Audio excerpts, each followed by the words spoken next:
드리옵나이다. 아멘. 아멘. 할렐루야. 우리 옆에 분과 이렇게 인사할까요? 예수로 충만하시기를 소망합니다. 예. 한 주간 주 안에 평안하셨습니까? 예. 이제 본격적으로 장마가 시작이 되면서 습하기도 하고 비도 많이 오기도 합니다. 우리 개별적으로는 가정의 건강이나 또 여러 가지 안전에 주의를 기울이셔서 우리가 이 모든 것 슬기롭게 잘 알 수 있었으면 좋겠습니다. 사랑하는 성도 여러분, 오늘 우리가 마가복음 8장이지요. 우리가 알고 있는 칠병이어라는 사건을 우리가 함께 나누려고 합니다. 칠병이어, 우리가 오병이어와 함께 더불어서 우리가 잘 알고 있는 대표적인 우리 주님의 표적, 기적과 관련된 내용들이죠. 이 안에서 여러분들에게 주께서 주시는 귀한 뜻, 그리고 우리에게 하나님께서 깨닫게 해주심으로 어떻게 살아야 할지를 다시 한번 우리 마음속에 새기는 은혜가 있기를 축복합니다. 네. 우리가 먼저 리마인드를 좀 하겠습니다. 우리 지난 시간 어떤 내용 기억 좀 나십니까? 예수님께서 이제 유대를 떠나서 이방 땅으로 가셨지요. 두로로 가셨습니다. 그곳에서 수로보닉의 여인을 만나셨어요. 그 수로보닉의 여인은 귀신 들린 딸을 두고 있었습니다. 그래서 주님께 이 딸이 고침받기를 간절히 소망하는 마음으로 나왔지요. 그런데 우리 예수님 그녀에게 이런 말씀하셨습니다. 자녀의 떡을 취하여 개에게 던지는 것이 마땅치 않다. 모욕적이고 상당히 불쾌한 그 말을 이 여인은 들었습니다. 그런데 이 개라는 자신의 이방인의 정체성, 이 여인은 그것을 인정하지요. 예, 맞습니다. 제가 그 개와 같은 이방인이지만 그 개들도 상 아래에 떨어지는 부스러기 같은 은혜를 누립니다. 예, 예수님이 이와 같이 어쩌면 냉혹한 말씀을 하셨지만 그녀의 그 믿음을 보시기 위하였던 것입니다. 그녀는 이와 같이 전 존재가 예수 그리스도 오직 그분께, 그분의 은혜 아니면 살아갈 수 없다는 간절한 믿음을 나타내 주었지요. 우리가 새벽에 에스더서를 살펴봤습니다. 에스더가 죽으면 죽으리라, 자신의 민족, 동족이 멸절될 위기 가운데 왕의 부름 없이 왕후의 몸이지만 나가서 죽임을 당할 수 있음에도 불구하고 동족의 구원을 위하여 믿음으로 결단했습니다. 그렇게 나갔지요. 여러분, 우리의 믿음은 우리의 감정, 우리의 분위기, 내 마음에 따라서 변하는 것이 절대 아닙니다. 그것은 믿음이 아닙니다. 믿음은 우리 주님이 우리의 모든 실체가 되시고 그분을 따라가는 것, 그것이 삶으로 나타나는 것이 바로 우리의 전 존재 신앙 생활입니다. 그러므로 이 지금 수로보닉의 여인이 이야기했던 이 믿음의 고백, 진정 우리도 그와 같은 믿음으로써 이 삶을 살아가고 있는지 돌아보아야 할 것입니다.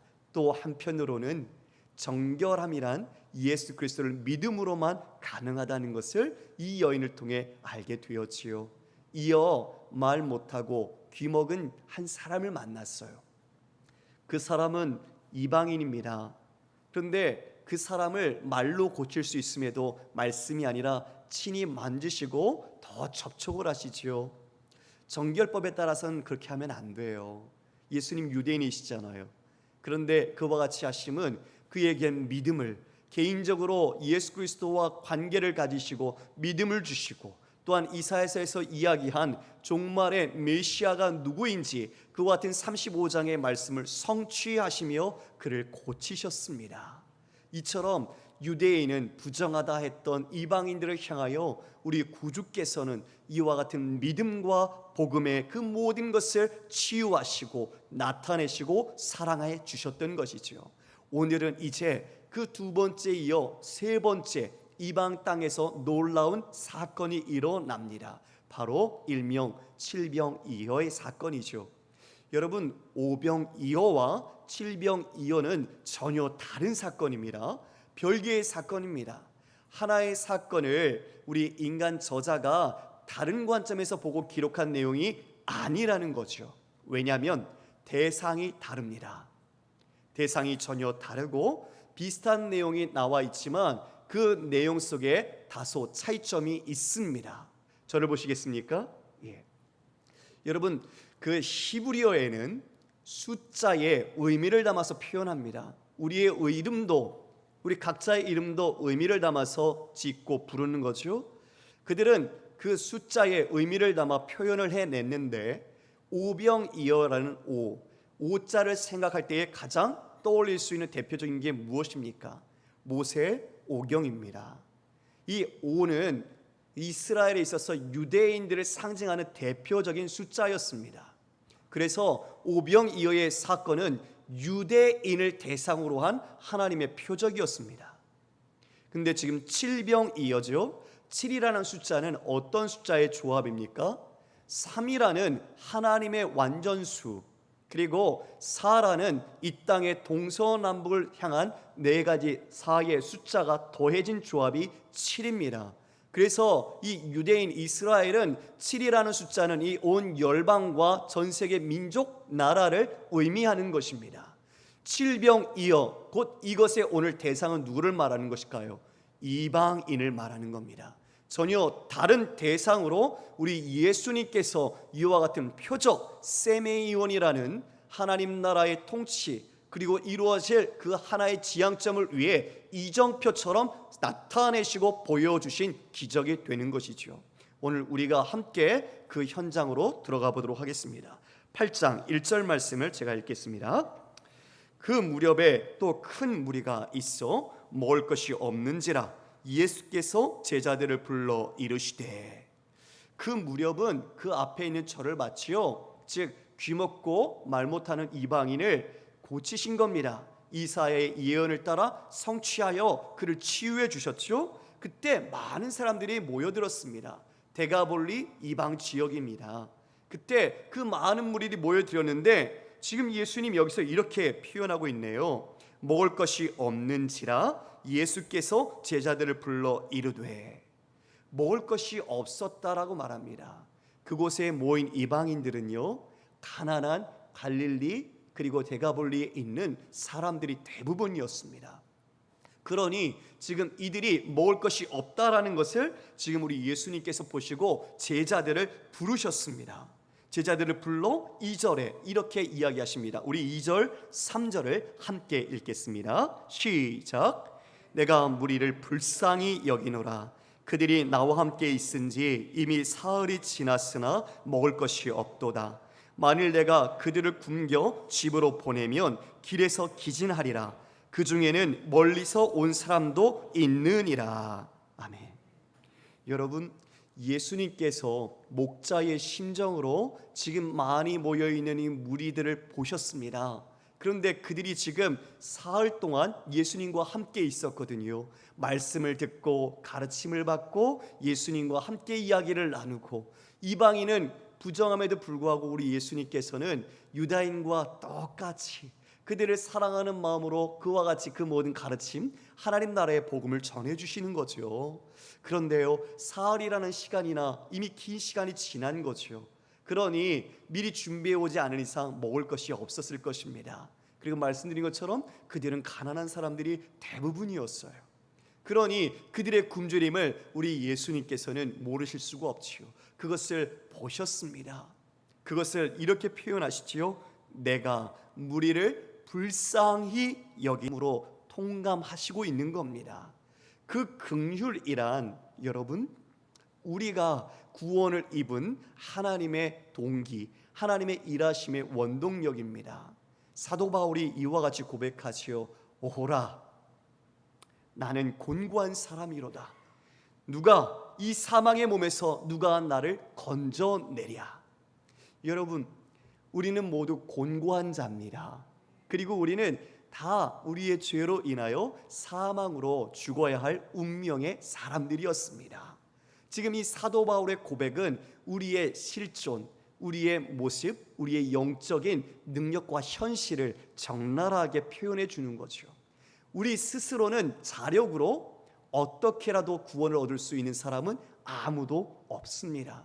그런데 주께서 우리를 긍휼히 여겨 주셔서, 우리를 불쌍히 여겨 주셔서 이와 같은 큰 은혜, 예수 그리스도, 그리고 그분의 십자가를 통해 우리를 구원하여 주신 것입니다. 그 긍휼의 은혜의 결과가 이와 같은 예배자요, 하나님의 백성이요, 그리고 우리의 귀한 동력자로서 함께 예배하고 있는 우리 모두가 그와 같은 은혜의 결과들인 것입니다.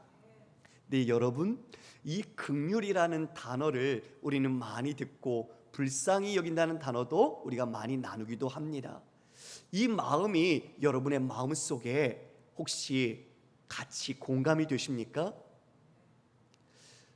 그냥 인간적으로 저 사람 안 됐어, 참 불쌍해, 처지가 참 딱하네, 이러한 것을 긍휼이라고 말하기에는 지금 예수님의 긍휼은 차원이 다른 겁니다. 단순히 삶의 어떤 결핍 그리고 부족함으로 인해서 우리와 다르기에 그 장애 아니면 그 고난 때문에 불쌍하다고 표현하는 것이 아니라 우리 자체는 죽은 생명이었기 때문입니다. 우리는 살아있지만 마치 식물에 뿌리가 잘려 있는 것처럼 그 꽃은 시들어갈 운명으로서 죽어야 될 것인, 바로 우리가 그와 같이 살아 움직이는 것 같으나 죽어야 될 처절한 운명 속에 있는 비참함 속에 있었던 자, 바로 우리가 그런 자였으나 하나님께서 우리를 불쌍히 여기시고 긍휼히 여기시는 그 사랑으로 말미암아 우리에게 생명을 주시고 우리를 주의 자녀로 회복시키시며 그 나라의 귀한 백성 삼아 영원한 생명 가운데 함께하도록 인도하여 주신 것입니다. 여러분, 하나님의 크심을 알 때 우리는 우리의 작음을 압니다. 내가 무엇인가 된 것 같이, 내가 일상 속에 우리가 말하는 죄를 짓지 않고 그리고 어느 정도 돕기도 하고 내 스스로 모든 삶에 만족할 수 있을 때 어쩌면 우리는 그와 같은 삶의 일상 속에서 자신에 대한 긍휼함조차 잊어버리고 내가 누구였는지를 모르는 그런 삶을 살 수도 있을 것입니다.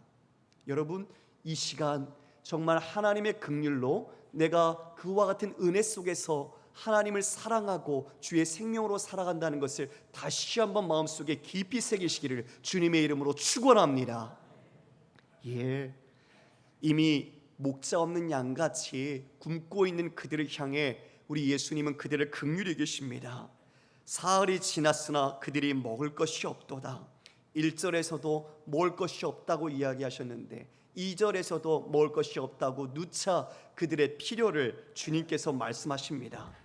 여러분, 이 자리에 우리도 필요가 있지요. 우리 삶에 여러 가지 니드가 분명히 있습니다. 살아가야 할 여러 가지 필요한 것들을 우리는 공급받지 않으면 우리는 힘든 삶을 살고 있습니다.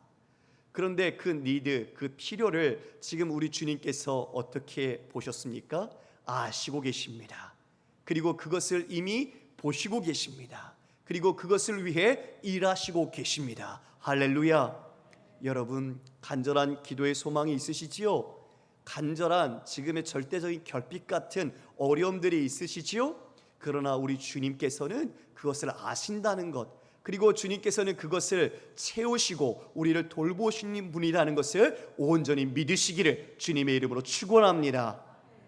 여호와는 나의 목자시니 내가 부족함이 없으리로다. 시편 23편의 위대한 다윗의 고백입니다. 그런데 여러분, 이 고백은 단순히 하나님이 우리를 책임지신다, 우리의 필요를 주신다라고 생각하며 넘어갈 때 우리는 그 본문의 깊이를 누리지 못합니다. 일부 학자들은 지금 이 시편이 압살롬으로 인해서 아들이시요 압살롬으로 인해 다윗이 죽음의 위기 가운데 쓴 것이라고 말합니다. 사망의 음침한 골짜기라도 이 표현 속에서 지금 다윗은 자신의 전 존재를 이끌어 주셨고 자신을 이와 같이 인도하셨고 내 모든 삶의 주관자가 되시는 분은 나의 목자이신 여호와 하나님이라는 것을 고백하고 있는 거죠. 우리가 기쁠 때, 우리가 또 어떻게 살만할 때는 이 감사의 기도를 우리는 드릴 수 있습니다. 그런데 진정 내 생명이 위협 가운데 그리고 내 힘으로 감당할 수 없는 고난 가운데 있을 때에 이 고백은 다른 깊이를 우리에게 주는 것입니다.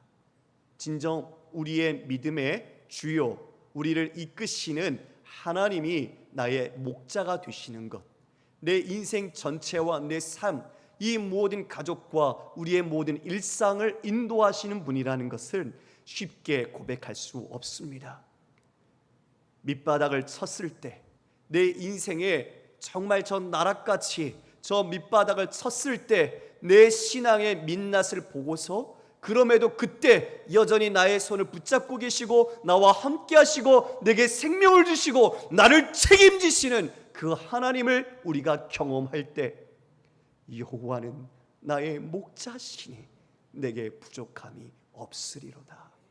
이 위대한 고백이 자신의 심정 안에서 터쳐 나오는 것입니다. 제가 예전에 신방을 할 때 한 집안에 그 베란다 유리창에 이 구절이 기록되어 있었어요.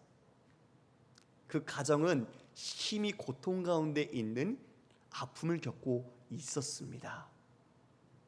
단순히 우리가 장식을 위해서, 데코레이션을 위해서 그 말씀 구절을 걸어놓은 게 아니에요. 그 말씀은 그 가족이 살아가는 힘이었어요. 왜 사는지를 깨닫게 해주는, 자신의 정체성을 일깨워주는 하나님의 살아계신 말씀이었어요. 그 말씀이 그들의 생명에 꺼져가는 속에서도 다시 무엇을 위해 살아야 하는지 알게 했고, 믿음이 무엇인지, 여호와 하나님이 내게 어떤 분인지 분명하게 알게 해 주었던 것이죠. 그 말씀으로 그 모든 것을 이겨내는 것을 보았습니다. 여러분, 아프십니까? 힘드십니까? 우리 주님, 그들에게 먹을 것이 없다, 내가 그들을 불쌍히 여기노라. 우리 주님, 여러분을 그와 같이 사랑하시고 돌보시고 지금 책임지고 계심을 믿으시길 바랍니다. 아멘. 우리 주님께서 그와 같이 그들을 긍휼히 여기셨습니다. 그러므로 여러분, 우리가 혹시 우리가 직장에서 아니면 어떤 공동체에서 우리가 일을 할 때, 여러분, 우리는 무엇을 따라 살아야 하는지 잊지 마시길 바랍니다. 행여나 조금 더 돈을 많이 준다고 내가 그곳을 이직하고 지금의 환경보다 그것이 더 좋다고 해서 그것을 옮겨가는 것은 그리스도인의 합당한 태도와 자세가 아닙니다. 우리는 여호와께서 우리를 책임지십니다. 그러므로 우리에게 주신 사명, 그 하나님께 주신 일의 가치와 의미를 붙잡고 살아갈 때 그 부족한 모든 것을 하나님께서 책임져 주시는 것입니다. 이것을 경험한 사람은 하나님 안에서의 큰 능력을 가지게 됩니다. 이것이 진정 믿음의 능력으로 나타나는 것입니다. 그러므로 여러분, 기억하십시오. 우리는 돈을 따라 사는 자들이 아니라 하나님의 사명을 따라 사는 자들입니다. 그것을 반드시 기억하셔서 하나님의 그 뜻을 이루어 주님의 마음을 시원케 하시기를 간절히 소망합니다. 이제 예수님께서 그들을 표현하시는데요, 이렇게 3절에 말씀하셨어요. 그들을 굶겨 집으로 보내면 길에서 기진할 것이다. 그 중에는 멀리서 온 사람도 있다라고 말씀하십니다. 여러분, 여기서 멀리서 왔다라는 표현은 물론 지리적으로 멀리서 온 사람도 표현하지만 유대인을 중심으로 이방인을 표현할 때 이렇게 사용을 했어요. 자신들, 유대인은 가까이 살잖아요. 이방인들은 멀리 살지요. 그래서 멀리서 온 자들은 곧 이방인을 말하는 은유적 표현인 거예요. 그러니 지금 이와 같은 칠병이어가 이방인을 대상으로 주님께서 긍휼히 여기시고 그들과 함께 하신다는 것을 나타내 준 거지요. 그런데 4절 한번 보시면 이렇게 말하고 있네요. 제자들이 대답하되 이 광야 어디서 떡을 얻어 이 사람들로 배부르게 할 수 있으리까? 여러분, 멀리서 온 사람 이방인이라고 말씀을 드렸지요. 유대 정결법 따라서, 장로의 전통을 따라서 이방인은 어떻습니까? 유대인이 가까이 하면 안 돼요. 그런데 지금 예수님의 제자들 누굽니까? 정통 유대인들이에요. 감이 오세요? 예수님께서 지금 이렇게 하는 사역에 지금 제자들은 마음에 들지 않을 수 있어요. 저 이방인과 함께 있는 것 싫어요. 더군다나 이방인과 함께 식사한다는 거 더 싫어요. 왜요? 그렇게 해서는 안 되니까. 그것은 부정하다고 그들은 배웠고 그 유대주의, 그 자신들의 신앙 안에서 그런 생각을 가지고 있었기 때문이죠. 공관복음서의 오병이어에서는 여러분, 예수님의 제자들이 먼저 그 자신들의 동족 유대인들이 굶는 것을 주님 어떻게 해야 될까요? 먼저 보내서 먹게 해주세요. 먼저 이야기를 해요. 그런데 오늘 제자들은 먼저 얘기하지 않아요. 예수님이 먼저 얘기하세요. 저들이 먹을 것이 없다. 저들이 지금 굶어 있다. 먼저 이야기하세요. 왜요? 이방인이잖아요. 제자들이 그들에 대하여 마음을 쓰지 않는 거죠. 식사를 같이 하는 것조차 두렵고 피하고 싶은 거죠. 이에 예수님이 먼저 이와 같이 그들이 굶고 있다는 것을 이야기하시며 준비하시는 것입니다. 여러분, 참으로 안타깝지요. 그리고 이들은 지금 이 광야에서 어디서 떡을 얻겠습니까? 라고 말하고 있어요. 얼마 전에 무슨 일이 있었습니까, 여러분? 오병이어 있었잖아요. 그렇죠? 광야에서 그와 같이 유대인들을 5,000명, 그 더 많은 무리를 먹이시는 놀라운 메시아의 그 능력과 표적을 그들은 경험했잖아요. 그런데 지금 뭐라고 말하고 있습니까? 광야에서 떡을 어디서 구하겠느냐라고 말하고 있는 거예요. 어쩌면 이럴 수가 있지요. 예수님을 그렇게 옆에서 함께 있으면서 예수님이 어떤 분인지를 어떻게 이렇게 모를 수가 있지요? 여전히 현실적인 시각 속에서, 현실적인 조건과 안목 속에서만 답을 찾으려고 하는 이들의 모습, 어떻게 이럴 수가 있지요? 저 같았으면 정말 책망했을 거예요. 너희들은 그렇게도 어리석으냐? 왜 그렇게도 못 깨달으냐? 내가 누군지를 너희는 모르느냐? 너희들 또한 그렇게 떡을 얼마 전에 먹지 않았느냐? 혼을 냈을 거예요. 그런데 예수님은 혼내지도 않으세요. 그런 제자들을 품으세요. 그리고 인내하세요.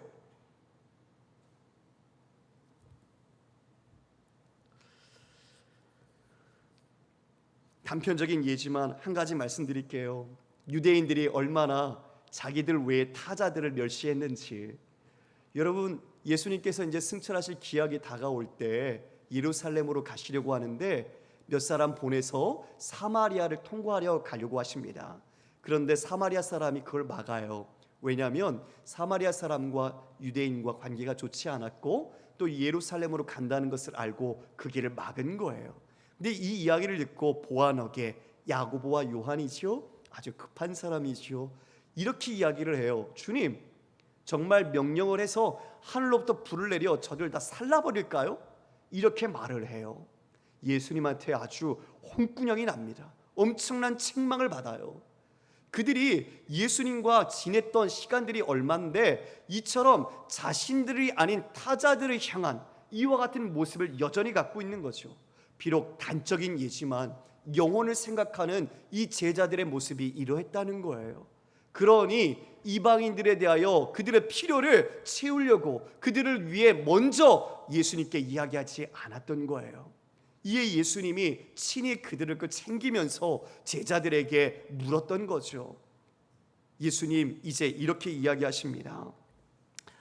예수께서 물으시되 너희에게 떡 몇 개나 있느냐? 이르되 7이로소이다 하거늘 예수께서 무리를 명하여 땅에 앉게 하시고 또 7개를 가지사 축사하시고 떼어 제자들에게 나누어 주어 주게 하시니 제자들이 무리에게 나누어 주더라. 여러분, 지금 떡이 몇 개 있느냐 물으셨어요. 그랬더니 떡이 7개가 있다고 말해줍니다. 7이라는 숫자가 심상치 않지요? 아까 7이라는 숫자는 이방인, 전 민족, 전 나라를 지칭하는 숫자라고 말씀드렸어요. 그래서 7개가 있습니다 라고 이야기합니다. 그것을 예수님께서 받으세요. 그것을 받으시고 또 하늘을 우러러 축사, 감사 기도를 드리셨어요. 그리고 그것을 떼어서 주십니다. 여러분, 여기서 떼어 주다, 떼다라는 말은 십자가에 달려 예수님의 살이 으깨어지는 단어, 바로 그것을 의미하는 것이지요. 생명의 떡이신 예수님 성만찬 때 이것은 곧 나의 몸, 내 살, 내가 찢어주는 것이라 하시면서 빵을 떼어주셨죠. 그것처럼 지금 주시는 그 모든 떼는 것이 바로 생명의 떡이신 예수님 자신을 주시는 것을 암시해주고 있는 겁니다. 그리고 여기서 주다라는 표현이 나오는데요, 나눠주다라고 나오죠. 이게 여러 번 강조되어 있어요. 여러분, 이게 문법적으로는 현재 능동태 분사로 기록되어 있습니다. 계속 나눠주는 거예요. 계속 떼서 나눠주시는 거예요. 여러분, 계속 나눠줄 때 무엇이 일어났습니까? 기적이 일어났습니다. 할렐루야. 나눠줄 때 하나님의 역사, 하나님의 기적이 일어나는 거예요. 또 떼고 또 떼고 또 떼는데 또 떼고 계속 하나님의 일하심이 이와 같이 나타났던 것입니다. 할렐루야. 여러분, 예수님도 7개 떡을 받아서 주셨어요. 그런데 예수님 어떤 분이십니까? 만유의 주이십니다. 온 세상의 주인이시며 모든 것을 다스리시는 통치자십니다. 그분에게 부족한 것은 없어요. 그런데 그분이 받아서 이 모든 것을 나누어 하나하나 다 주십니다. 여러분, 우리가 가지고 있는 것, 내게 맡겨진 것이죠. 여러분의 것 있습니까? 비록 여러분의 이름으로 부동산, 자신의 집 등기도 하고 소유물로 인정을 받을 거예요. 그러나 그 모든 것을 누가 주셨습니까? 하나님께서 주셨습니다. 그 모든 것은 하나님의 것입니다. 내 것은 없습니다. 하나님의 것으로 우리는 나누는 것입니다. 그러므로 진정 모든 것을 도우실 수 있고 모든 것을 이루실 수 있는 분은 우리 하나님 외에는 없는 것입니다. 하나님만이 우리를 도우실 수 있어요. 그러므로 우리는 우리가 누군가를 돕는다라고 표현하는 것을 우리는 조심해야 할 수 있습니다. 내 것이라고 생각하는 순간 내 것, 내 힘, 내 능력, 그것이 곧 내 의로 나가기 때문입니다. 바리새인처럼 말이죠. 그래서 우리는 겸손해야 합니다. 이 모든 것은 하나님께서 내게 맡기신 것, 청지기로서 그 모든 사명을 잃지 말아야 하는 것이죠. 예수님 이에 그 모든 것을 떼어 나누어 주십니다. 그리고 작은 생선 2마리도 받으셔서 그처럼 감사하시고 떼어 나누어 주셨습니다. 그랬더니 어떻게 되었습니까? 우리 8절 9절 말씀 함께 읽어볼까요? 시작. 배물리 먹고 남은 조각 7 광주리를 거두었으며 사람은 약 4,000명이었더라. 예수께서 그들을 흩어 보내시고. 여러분, 그 모든 사람이 다 배불리 먹었어요. 불만족스럽게 먹은 사람이 없습니다. 하나님의 은혜의 풍성함을 말하는 거죠. 그런데 남은 것이 몇 광주리였어요? 7 광주리. 또 7이 강조되지요. 이와 같이 이 온 세상에 펼쳐질 하나님 나라의 복음의 풍성함, 이와 같이 풍성하게 다 찬다는 것을 상징해 내고 있는 것입니다. 그런데요, 다 먹고 난 뒤에 예수님께서 어떻게 합니까? 예수님께서 그들을 흩어 보내시고라고 말합니다. 어떻게 하셨다고요? 흩어 보내셨다. 여러분, 저를 보시겠습니까? 말씀은 모이게 힘쓰라라고 이야기합니다. 맞습니다. 우리가 이처럼 모여서 말씀을 듣고 예배하고 또 우리가 기도를 드리죠. 그런데 우리가 모여서 우리만 즐거워하는 것으로 주님께서 모이라고 말한 게 결코 아닙니다. 지금 이들 굶어 있는 그들을 다 먹이시고 예수님은 흩어서 보내십니다. 마찬가지로 우리도 이와 같이 모여 주님의 은혜와 말씀 가운데 우리가 충만하게 채운 뒤에 우리도 흩어 보내시는 것이죠. 이것이 우리에게 주신 하나님의 뜻입니다. 여러분, 나누는 것도요, 내게 있는 것을 흩어 보내는 것이지요. 이럴 때 하나님의 복음, 하나님의 생명이 흩어져서 역사로 나타나게 되는 것입니다. 할렐루야. 바로 이방인들이었어요. 유대인이 아니라, 그렇게 유대인이 싫어하는, 부정하다고 생각하는 이방인을 통해서 이 열방을 향해 하나님의 복음을 편만하게 전하도록 보내시는 겁니다. 얼마나 놀랍습니까? 얼마나 귀하십니까?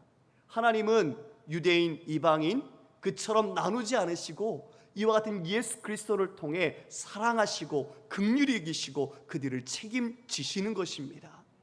그런데요, 오늘 반전이 좀 일어나고 있는데 우리가 11절 말씀을 좀 볼까요? 11절 말씀에 보면 바리새인들이 나와요. 바리새인들은 자칭 무엇하다고 말하지요? 의로운 자, 경건하다고 말하지요. 그런데 그들이 예수님께 이렇게 힐난을 합니다. 힐난은 트집을 잡아서 공격하는 거예요. 뭐라고 말하냐면 그를 시험하여, 목적은 시험입니다. 하늘로부터 오는 표적을 구하거늘. 자, 여러분 저를 보세요. 자, 이방인들은 사흘 동안 같이 있었어요. 배를 굶주릴 정도로 그렇게까지 주님께 가까이 있었어요. 그리고 그 말씀을 들었어요. 떠나지 않았어요. 그런데 지금 예수님께 찾아온 자칭 경건하다는 그와 같은 바리새인들이 왔어요. 그런데 그들은 목적이 뭐죠? 말씀을 들으려고요? 그리고 표적을 통해서 믿으려고요? 아니요. 시험하려고요. 예수님을 시험하려고요. 지금 예수님을 시험했던 것, 여러분 누가 했던 겁니까? 사탄이 했던 겁니다. 근데 지금 바리새인이 예수님을 시험하고 있어요. 마치 자기가 하나님이냐, 예수님이 진짜인지 가짜인지, 아니면 정말 맞는지 자신들은 믿지 않으려고 이 표적을 말하는 겁니다. 네가 메시아라면 하늘로부터 오는 표적을 내게 보이라. 근데 여러분, 지금 얼마나 많은 표적을, 많은 기적을 지금 예수님께서는 베풀어 주셨습니까? 그렇죠? 오병이요, 칠병이요, 그리고 이사야 35장에 말했던 것처럼 귀먹고 말 못하는 자를 고치시고, 이처럼 성취를 통해 예수께서 메시아라는 것을 드러내고 있어요. 그런데 그들은 그것을 믿지 않아요. 그들은 또한 여러 가지 기적을 봤는데도 귀신의 왕 바알세부를 힘입어서 귀신을 쫓아내는구나, 오히려 모함을 했어요. 마음에 믿음이 없습니다. 부정하다는 이방인은 그 믿음을 가지고 하나님 나라에 참여하며 하나님 나라의 풍성함을 누리는데, 자칭 하나님의 백성이라고 하는 바리새인들은 믿음이 없으며 하나님 나라에 참여하지 못합니다. 얼마나 무섭습니까? 제자들은 무지했었죠. 오병이어를 통해서 예수님이 누군지 깨닫지도 못하고 지금조차도 광야에 떡이 어디 있습니까? 이런 어리석은 질문이나 해대고 있는 이 제자들의 무지함, 그리고 바리새인은 하나님을 향해 경건의 열심으로 나는 정말 주를 섬긴다라고 이야기하고 있는 자들임에도 불구하고 여전히 믿음이 없이 바로 진정한 하나님의 표적이신 예수 그리스도를 거부하며 표적을 보여라, 살아있는 생명의 떡, 우리를 위해 영원한 생명이 되시는 예수 그리스도가 눈앞에 계시는데도 불구하고 다른 것을 여전히 요구하며 예수님을 시험하는 불신의 모습들. 여러분, 오늘 본문이, 오늘 제목이 무지와 불신을 뛰어넘으라입니다. 여러분, 우리 안에는 이러한 모습이 없을까요? 우리가 예수님을 믿은 지 몇 년인데, 나는 모태신앙인데, 우리가 이처럼 하나님과 오랜 시간을 살았는데 내가 정말 예수님을 온전히 알고 있을까요? 예수님의 뜻, 그 믿음을 가지고 있을까요? 그리고 바리새인, 요즘으로 말하면 우리가 뭐라고 말할 수 있을까요? 신실한 성도라고 자칭 이야기를 하지만 우리가 정말 예수님을 믿고 있을까요? 여러분, 혹시 바리새인처럼 또 다른 표적을 보여주어야 주님, 내가 정말 주님으로 인정하겠습니다, 혹시 그런 믿음을 갖고 계시진 않습니까? 우리의 믿음, 그리고 우리의 중심, 정말 예수님 그 마음으로 충만하기를 주의 이름으로 축원합니다. 예수님께서 아까 4,000명이나 되는 그 수많은 사람, 4라는 숫자는 세상의 숫자라고 말씀드렸지요. 1000은 완전수예요. 그래서 4와 1000을 곱한 4,000명을 흩어 전 열방으로 보내시는 겁니다. 그들을 통해 주의 백성, 주의 생명 더 많이 삼으라고 보내시는 거예요. 그런데 오히려 바리새인들은, 그리고 그들의 서기관들은 자신도 천국에 들어가지 못하고 다른 사람들조차 들어가지 못하게 막고 있습니다. 우리가 그렇진 않을까요? 두렵습니다. 두렵습니다. 내 믿음의 모든 삶, 내 믿음의 뒤안길이 진정 예수와 함께 동행하며 예수님의 뜻을 따라 살아가고 있는지 돌아봐야 할 것입니다. 표적을 구하는 그들에게 예수님은 말합니다. 너희 이 세대에는 내가 표적을 베풀지 않을 것이다. 왜요? 믿음이 없으니까요. 여러분, 예수님의 표적과 기적은요, 믿음의 응답으로 주시는 거예요. 믿음이 있게 만들기 위하여, 그들에게 믿음을 보이기 위하여 이와 같이 기적을 베풀어 주시는 거예요. 자신의 영광과 자신의 어떤 능력자임을 드러내기 위한 기적을 위한 기적을 베푸는 게 아니에요. 오직 하나님 나라의 복음과 그 믿음에 합당하도록 그와 같은 믿음을 갖고 있는 사람들을 향해 하나님은 믿음의 기적을 베풀어 주시는 거예요. 지금 그래서 이들에게는 그 표적을 베풀지 않으십니다.